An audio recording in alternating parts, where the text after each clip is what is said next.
Hello everyone, magandang oras sa ating lahat. Welcome to my videos. Maraming salamat sa panonood at lalo na sa mga nag-subscribe. Thank you guys.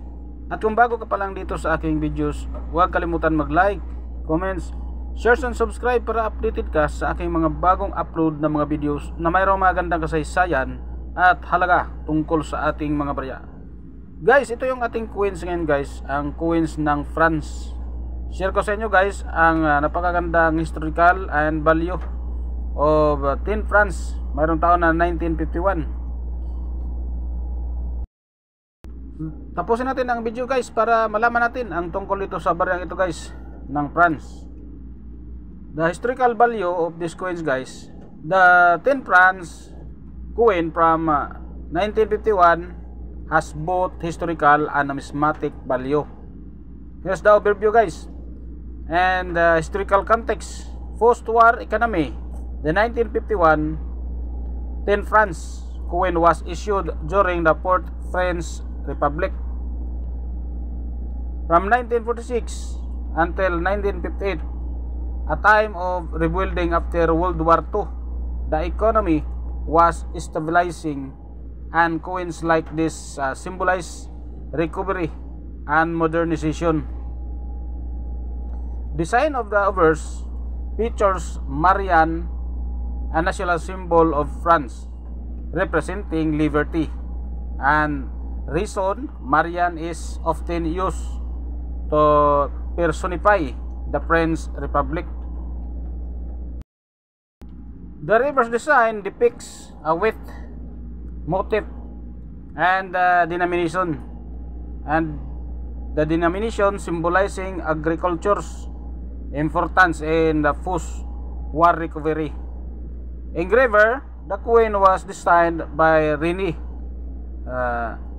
Lavrelière, a notable French engraver.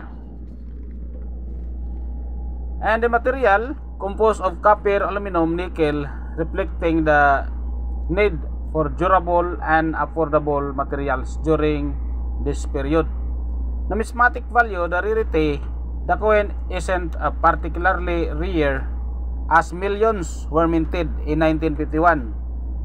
Condition, the value largely depends on its condition.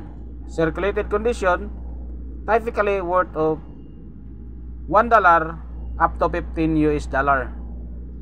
The uncirculated condition can fetch from $10 to 20 US dollar or more depending on its mint state.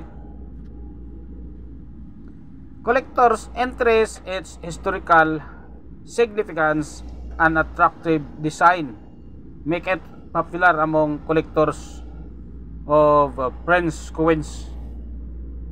So yun guys, ang napakagandang historical tungkol sa baryang ito guys. At ang napaka excited din guys dahil kung marami kang ganitong mga barya guys na hinawakan, dahil naka-display rin ito sa ating selling online sa eBay ng 8,772 pesos and 75 centavos. So pwede mo ring gayahin guys ang ating mga displayhan dito sa ating selling online sa eBay kapag mayroon kang mga rare coins na katulad dito guys, lalo na guys kung mayroong error. So yun ang napakagandang binta or display natin sa ating selling online sa eBay guys.